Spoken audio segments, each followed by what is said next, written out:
Programme میں خوش آمدید ناظرین. تجزیہ کر رہے ہیں ایم کیو ایم کی حکومت, وفاقی اور صوبائی حکومت سے علیحدگی کا فیصلہ. آصف صاحب یہ فرمائیے گا کہ ہماری جو پینلسٹ یہاں پر موجود ہیں ان کا خیال ہے کہ یہ موقع بڑا اچھا ہے, حکومت سے عوام کے وہ کام کروائے جا سکتے ہیں جن کو بنیاد بنا کے آپ نے اپنا آج علیحدگی کا اعلان کیا ہے.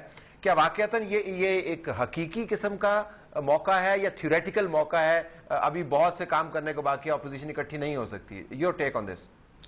دیکھیں جی, پہلی بات تو یہ کہ ہم نے کوئی تھریٹ نہیں دی حکومت کو, ہم نے جو ہے ڈیسیجن لیا ہے, اور اس ڈیسیجن کے بعد یہ بات بالکل واضح ہو جاتی ہے کہ جس طرح ہم پہلے حکومت سے عوامی معاملات اور مسائل پر بات چیت کرتے رہے اور اختلافات بھی رکھتے رہے, خواہ وہ جو ہے RGST کے معاملات ہوں, ملک میں مہنگائی کے معاملات ہوں, پیٹرول کی قیمتیں, ان سب پر تو ہمارے ایشوز کے اوپر جو ہے وہ معاملات حکومت سے چلتے رہے, اور بہت سے وقتوں میں یہ ساری صورتحال سامنے آئی.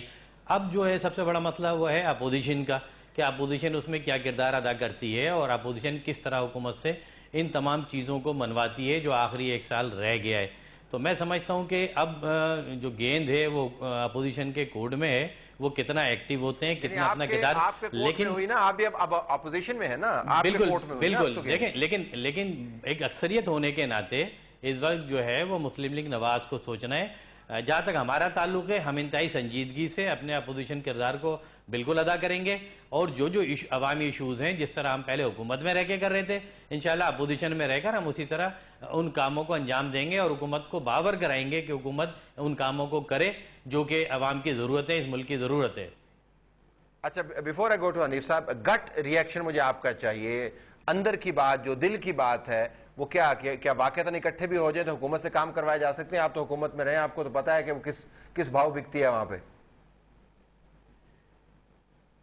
آصف صاحب ہلو جی, چلیں حنیف صاحب. دیکھیں, پہلی بات تو یہ ہے کہ ابھی ہارون صاحب نے بھی بات کی کہ اگر حکومت کام نہیں کرے گی, لوگوں کے مسائل کو حل نہیں کرے گی, تو اس حکومت کو مزید حکومت کرنے کا اختیار ہی نہیں ہونا چاہیے, اور وہ اختیار چھین لینا چاہیے, جو میں آپ سے کہنا چاہتا ہوں. ٹھیک. اور وہ اس لیے چھین لینا چاہیے کہ جب آپ نے ہاتھ پھیلا کر کہا لوگوں کے مسائل حل کر دو, نہیں مانا گیا.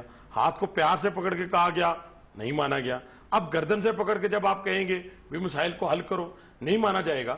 تو پھر کون سا طریقہ کار ہے؟ کیا آپ روز ایک چٹھی ڈالتے رہیں گے, روز آپ ایک درخواست ڈالتے رہیں گے اور کہتے رہیں گے لوگوں کے مسائل حل کریں؟ حکومت پاس نمبرز تو ہیں نا, نمبرز دیکھیں. پی ایم ایل کیو میں عرض کرتا ہوں کہ بدقسمتی یہ ہے اس ملک کی کہ جس وقت اس ملک کی سالمیت کو تار تار کیا جا رہا تھا, اس وقت بھی اقتدار کی بندر واٹ ہو رہی تھی.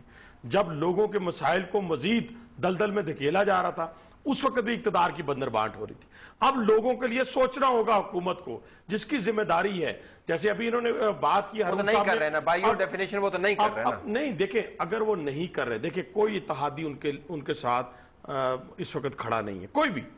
آپ پہلے دن سے لے لیں, لیکن نمبر پورے ہیں, نمبر پورے ہیں, اگر آپ نمبر پہ اور جائیں آپ گے, کے نمبر مل نہیں رہے آپس میں. ابھی آپ نمبرز پہ جائیں گے, جمعیت علماء اسلام ان سے علیحدہ ہے, 25 سیٹیں ایم کیو ایم کی.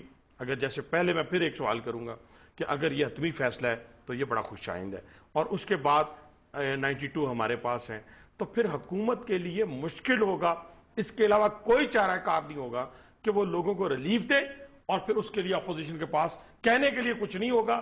لیکن مجھے اس حکومت سے کسی قسم کی کوئی امید نہیں ہے کہ وہ لوگوں کے مسائل کو کسی طور پہ حل کرے. وہ صرف اور صرف اپنے مسائل کو حل کرنا چاہتی ہے. اب ان کا کوئی نمائندہ یہاں موجود نہیں ہے, ورنہ میں ان کی وہ چالے جو رہے ہیں 3.5 سال اس ملک کے اندر لوگوں کے ساتھ, میں ان کو یہاں بیان. اچھا چلے, وہ اس میں بہت زیادہ جو ہے وہ ایکویزیشن, کاؤنٹر ایکویزیشن, ذرا سیاسی ہم تجزیہ کریں نا ہارون صاحب.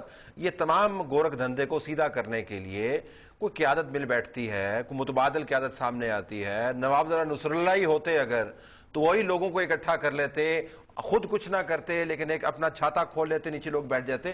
ایسا تو کوئی ابھی لیڈر موجود نہیں, کہ ہے کوئی ایسا لیڈر ملک میں موجود نہیں ہے, کوئی بزرگ جس کے گرد لوگ جمع ہو جائیں اور پوری طرح وہ سیاست کو سمجھتا بھی ہو اور لوگ اسے پوری طرح سنجیدگی سے لیتے ہوں جیسے نواب زادہ لیتے تھے.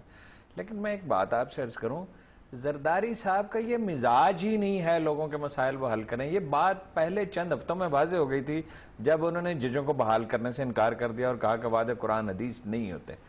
پھر بجلی 5000 میگا واٹ بجلی پیدا کرنا کوئی اتنا بڑا ٹاسک نہیں تھا، ہنگامی طور پہ کی جا سکتی تھی. بعد میں ہم نے اسے اتنی جاب ضائع کر دی انڈسٹری. لیکن اپوزیشن کے مزاج میں بھی تو مل بیٹھنا نہیں ہے نا اپوزیشن جو ہے نا جی، وہ دیکھیں نا، پہلے ایک تو غلط مفروضہ میاں نواز شریف صاحب نے قائم کیا کہ فوج آ جائے گی. فوج کو روکا جاتا ہے طاقتور سیاسی جماعتوں سے جو مارل اتھارٹی رکھتے ہیں، میڈیا سے، عدالتوں سے.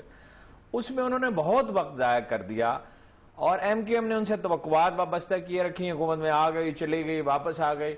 ان سے توقعات وابستہ کرنے کا کوئی جواز نہیں ہے. اس حکومت کو جانا چاہیے. نیشنل ایجنڈا اب معلوم ہے، سب کو معلوم ہے نیشنل ایجنڈا کیا ہے. کیا اس نیشنل ایجنڈے کے لیے اپوزیشن مل کر کام کرے گی؟